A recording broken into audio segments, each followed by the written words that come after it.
Join the Snoqualmie Valley Museum for Snoqualmie Valley History 101, Colonization.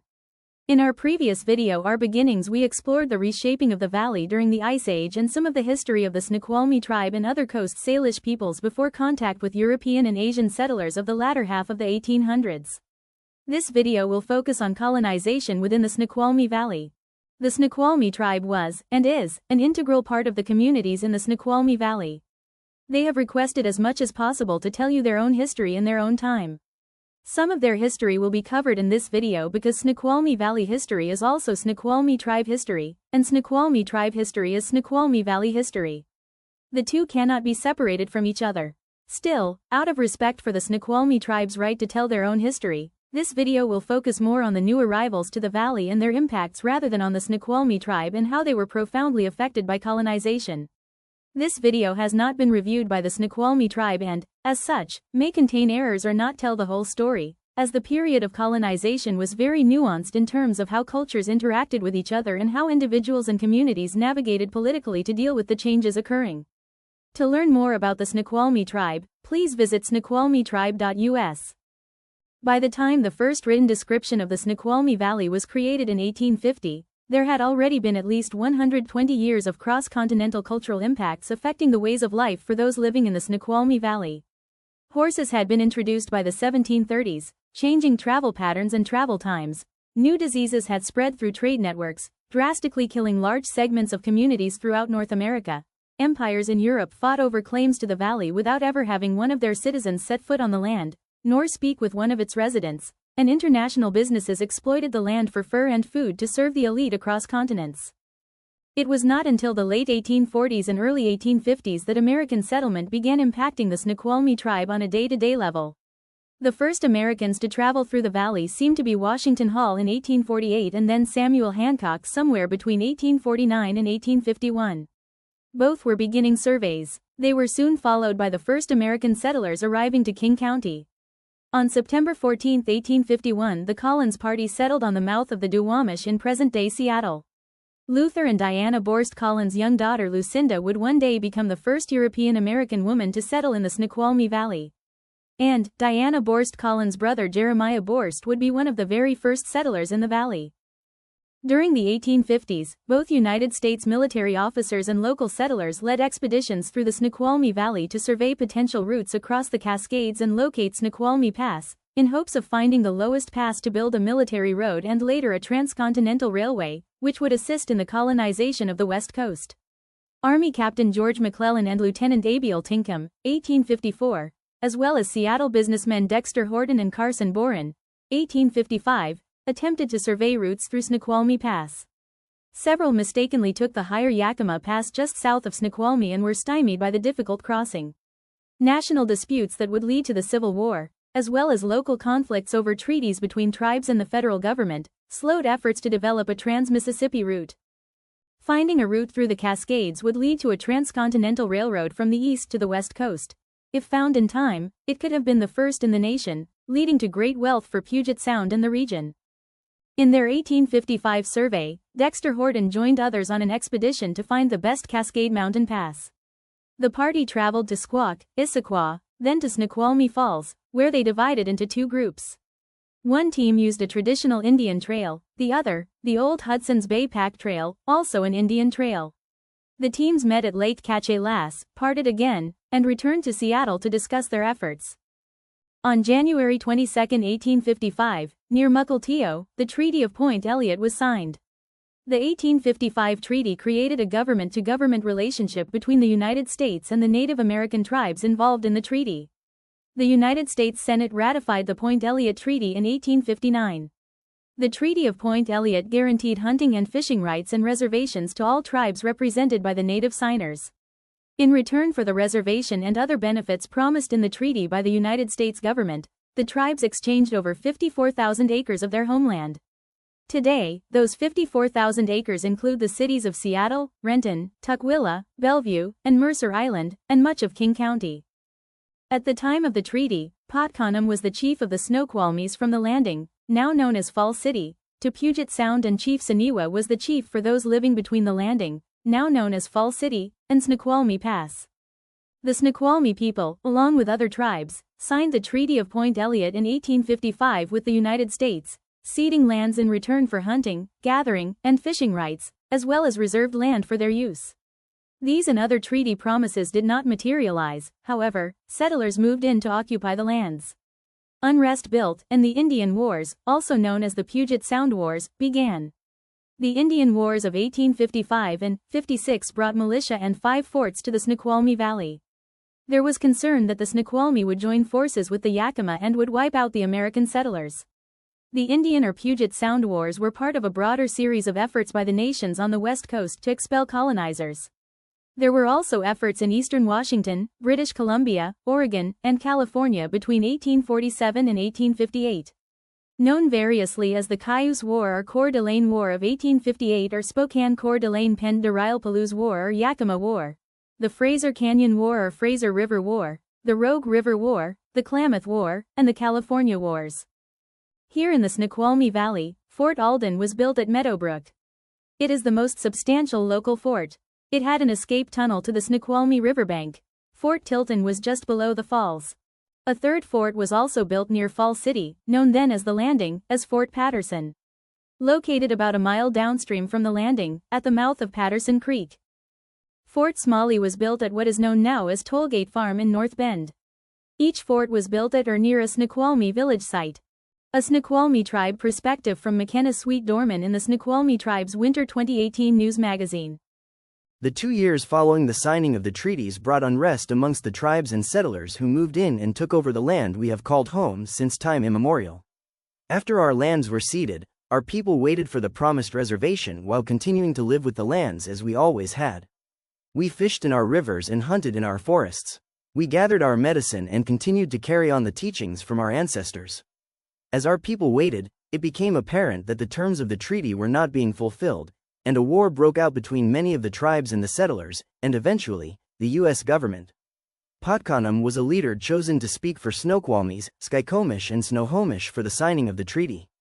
He met with tribes east of the mountains and was asked for help in the war. Seeing the inevitable outcome of the war, Potkanum looked to the future of his people and sided with the U.S. government, fighting the other tribes who participated in the 1856 attack on Seattle. The war soon ended, and we continued to exercise our hunting and fishing rights as we waited for our promised reservation. In 1856 to 1857, around half a dozen Washington state militia members, after staying here at the forts, returned to settle in the valley. These included Kellogg brothers, Frank Dolan, Robert Smallman, George Prentice Boyce, and Sidney Burham. Settlers cut away old-growth forests to build their log cabins and rough-hewn wood buildings. They cut down ancient trees to clear land for their farms and orchards. Native Americans had distinct advantages over the European settlers because they had adapted to the environment, and it had been adapted to their culture. They had developed trade networks, and were able to thrive. Within a generation, the railroad would shift this balance. European land use patterns had developed as Europeans came out of the Ice Age. These land use patterns, just as they led to widespread deforestation in North America, also led to widespread deforestations in segments of Europe by the Iron Age and a lumber use technique that required chopping down whole trees. As Europeans migrated to the east coast of North America and later to the west coast, they brought their cultural settlement and land use patterns with them. Many settlers came from the east coast, but many also came from Europe. Industrialization and urbanization, facilitated by railways from the 1830s on, had already caused a shift from a largely rural population to an urban one. This shift left millions destitute and seeking a better way of life, contributing to part of the migration pressure. Other settlers came from Asian countries. First Chinese immigrants and later Japanese immigrants settled in the region, also having faced similar pressures in their homelands. Both of these communities ultimately contributed significantly to railway construction in the area. In 1858, Jeremiah Borst came over the Cedar River Trail on his way to join his sister, Mrs. Collins. He dropped down into the Upper Valley and decided to settle in Fort Alden. The same year, James Entwistle settled at Tolt. In the fall, Potkanum died. Arriving before any official land surveys, Borst pre-empted 160 acres of land, now the Meadowbrook area of Snoqualmie, and raised onions, potatoes, rutabagas, and other vegetables. The Homestead Act of 1862 granted 160 acres of public land to any citizen over 21 who lived on the land for 5 years and improved it. Following the Homestead Act, Jeremiah Borst claimed another 160 acres of prairie land and bought 360 more, selling timothy, vegetables, and seeds to other settlers and drying apples for sale to Seattle. He was happy to help other homesteaders and was glad to buy their property if they wanted to sell out, slowly increasing his own holdings piece by piece, until he eventually owned over 900 acres in the valley. He participated in a mining company with Seattle businessmen and had interests in a valley lumber mill. Borst and other pioneers loved the deep prairie soil and the lack of trees. Most pioneers assumed the prairies were naturally occurring, not acknowledging that they had been created and tended by the Snoqualmie people for millennia. Like most early settlers, Borst married into the local community. Life was hard in the valley without modern medicine. During his life in the valley, Jeremiah had 3 Native American wives, losing his first wife, Sally, to illness and his second wife, Mina Canham, to childbirth. His third wife, Kate Canham, outlived him. Here she christens the largest wooden ship ever created, the steamship Snoqualmie, in 1919. Like most early settlers to the Snoqualmie Valley, Borst used his marriages within the tribe to claim traditionally tended land and then homestead it under the Homestead Act. Additionally, under the Homestead Act law, he could and did claim additional land as a married man compared to the land a single man could claim. Borst was a very successful farmer and soon owned much of the Upper Valley. His goods would be made ready for shipment to the markets of Seattle. Early on this was done by canoe from the valley down the Snoqualmie and then Snohomish rivers, where the goods at Everett would then be transferred to a larger boat for the rest of the voyage to Seattle. In the meantime, many of the prairie acres not being farmed by Borst and other very early settlers began to reforest. The first settlers were soon followed in the Upper Valley by Jeremiah Borst's niece Lucinda and her husband Joseph Fares, a former Hudson's Bay Company employee, who settled at what is now Tollgate, turning Fort Smalley into their barn. Lucinda's brother Stephen Collins, his Native American wife Annie, and her 2 daughters soon followed, settling near Swing Rock, a Snoqualmie sacred site that was turned into a stone quarry. It is during this period that the habitation of Snoqualmie Village at Tollgate seems to have ended. Stories are told of the cows in her dairy herd, who were trained to come to her one at a time to her milking stool when she called them by name. A notable character in valley history, Lucinda divorced Joseph Fares, who fled the valley as a fugitive after a failed pyramid land scheme. Lucinda then married John Gordon. Mats Peterson, who homesteaded the site of North Bend, arrived in the valley around 1865 and settled down as a farmer. His cabin, the first on the site of North Bend, stood in the street between the bank, now the Cook Building, and McGrath's Hotel, now the Iron Duck, facing northeast. Borst later bought it. Other settlers included Josiah Merritt, Augustus Kimball, and Pete Peterson. Josiah Merritt settled at the base of Mount Si, with early settlers beginning to call it Uncle Si's Mountain. Augustus Kimball settled near the Mount Si golf course. Pete Peterson settled near Si View. Both Kimball and Merritt married into the Snoqualmie following Coast Salish marriage customs. Merritt already had a wife on the East Coast, following United States legal code. Nothing came of the initial 1850s surveys for another decade, until political support was built for a road through the pass. In his memoir, Arthur A. Denny states that in 1865, he, Jeremiah Borst, and William Perkins consulted with Chief Saniwa of the local tribe about the route over Snoqualmie Pass. Chief Saniwa instructed 2 younger men from his tribe, and they led the Seattle party through the pass. Denny claimed that they left the Indian Trail at the summit and followed an alternate route along Lake Cache-les, although the reason for this is unclear. Thus, they found the current route through the pass. King County residents contributed money in the fall of 1865, and the crew began construction of the road from Rangers Prairie, later North Bend, to Lake Cache-les, a long, narrow mountain lake located roughly south of the pass, from which the Yakima River flows southeast toward the Columbia. Beginning at Walla Walla, they followed the Walla Walla, Columbia, and Yakima rivers to the summit of Snoqualmie Pass. Work resumed again in the summer of 1867, with a road opened to the south end of Lake Cache-les that year. Wagon train emigrants used the route to reach Seattle. The colonial settlement that eventually became the town of Fall City began in 1869 when 3 bachelors, George and Ed Boham, and James Taylor, who had been searching for gold, passed through on their way to Seattle.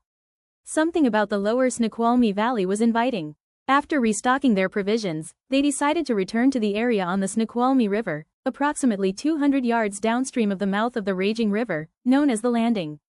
They built on the Snoqualmie tribe's visitor campground, located across the river from the main village. The Bohums figured a trading post would do well where water travel stopped and land travel began, to facilitate passage over the Snoqualmie Falls to Rangers Prairie, now Snoqualmie. The third bachelor, a farmer who had been trying to strike it rich, liked the well-drained soil abundant along the riverbanks. So it was that three disillusioned gold seekers decided to stake their claims on land that didn't have an ounce of gold in a carload.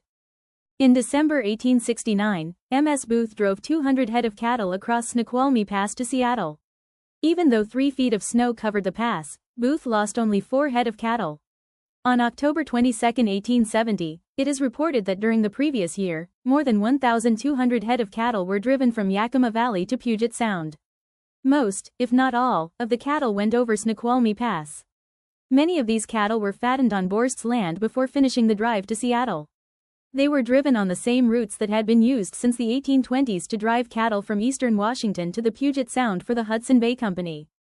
When cattle were driven across the pass, arriving exhausted, footsore, and mosquito-plagued, Borst offered pasture land to allow the animals to regain weight and recover strength before the trip on to Seattle. He organized his own cattle drives. Buying as many hogs as possible from neighbors, Borst developed a meatpacking business. His workers spent days butchering and salting meat, then curing the beef in smokehouses over alder fires. The meat was wintered in the smokehouses, then packed to Fall City, when the salmon berries just begin to bloom, and carried in a flotilla of a dozen or more canoes 3 days downriver to Everett, and then in saltwater canoes, later by steamship, on the Sound to Seattle. 1871 Indian Appropriations Act was passed. The Indian Appropriation Act of March 3, 1871, directed that all Indians should be treated as individuals and legally designated wards of the federal government, and no longer was any group of Indians to be recognized as an independent nation by the federal government. Before this bill was enacted, the federal government had signed treaties with various Native American tribes, committing the tribes to land cessions in exchange for specific lands designated for the exclusive use of Indians, as well as annual payments in the form of cash, livestock, supplies, and services. These treaties, which had taken considerable time and effort to finalize, ceased with the passage of the 1871 Indian Appropriations Act. For information about the history of the Snoqualmie people, visit snoqualmietribe.us. During the period from treaty signing through the 1870s, some Snoqualmie tribe members moved to the Tulalip, Muckleshoot, and Yakima reservations, but many others continued to live in the Snoqualmie Valley. As more and more settlers arrived, their traditional way of life was increasingly impacted, and more of the Snoqualmie people were forced, sometimes through gentrification and other times by racially biased laws, to remove from the valley. American settlement in the valley continued in the 1870s with the arrival of more settlers and European American families with children, including the David Taylor family with his cousin William Taylor, who would become the founder of North Bend, the families of Prudence Rutherford, Shamgar Morris, and Kenos Branham, in addition to the continued arrival of more single men, including John Demet. John George Janicki Jr. was the first Civil War veteran to settle near the landing. While living in St. Paul, Minnesota, he met and married his second wife, Elizabeth Olson. John Janicki brought his family to Seattle in 1871 when he filed a claim for about 29 acres in Section 4 above Saniwa Slough, which he promptly renamed Janicki Slough. In October 1875, John moved his growing family to the homestead, which he had named Shadow Bluff Farm, and proceeded to get elected Justice of the Peace for the Tolt, now Carnation, and the Landing precincts. Philo Buckingham Rutherford was born in Ohio, the son of John and Prudence Davis Rutherford. He was the brother of settlers Davis, John, and Almus Rutherford. During the Civil War, he was captured by the Confederates and spent time at Andersonville Prison, where he nearly died. He was mustered out on July 28, 1865. Philo started towards Washington Territory and arrived in the Snoqualmie Valley in 1872. After filing a claim for about 150 acres in Section 10 near the landing, he sent for his mother, who arrived in 1874, along with some of her children. The eastern part of what is now Tollgate Farm was homesteaded by Mrs. Prudence Davis Rutherford and her sons. In 1884, Philo and his brother, John, built and operated a ferry across the Snoqualmie River until 1888, when the first bridge was constructed. Philo and his brother Davis started growing hops. In 1899, Philo and his mother relocated to the Tokal Creek area, situated above Snoqualmie Falls. There, his mother died on September 22, 1899. David, Doc. Nelson Taylor was the younger brother of James Taylor, the first settler at the landing. He and Helen Mary Moore were married in 1866. Three of David and Helen's children, Drusilla, Jesse, and Mary, were born in Iowa. After receiving several letters from his brother, James, extolling the wonders of the Snoqualmie Valley, Doc packed up his family and arrived here on November 2, 1872, becoming the first European-American family to immigrate to the landing.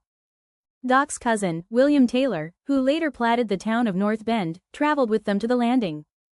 In 1879, William Taylor was given the Matz Peterson property by Jeremiah Borst in exchange for work that Taylor had previously done for Borst. In the 1880s, while living in the Peterson cabin, Taylor added an addition in which he operated a trading post, the first business in North Bend proper. In 1889, he platted the property to form the town and legally subdivide it under the new territorial laws.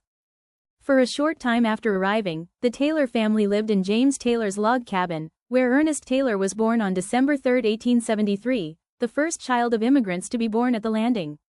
He died when he was about a year old. The second child born here was Olive Maud Taylor, on April 2, 1876. She was the first girl born to immigrants at the landing. Of course, Snoqualmie tribe members had been born in the village across the river for thousands of years. About 1878, the family moved to a claim that Doc had purchased from Lish Bagby about a mile west of the landing, where a son, Guy Taylor, was born on July 16, 1879. In 1882, the Taylors moved back to the landing, where another son, Bert, was born on October 16, 1882.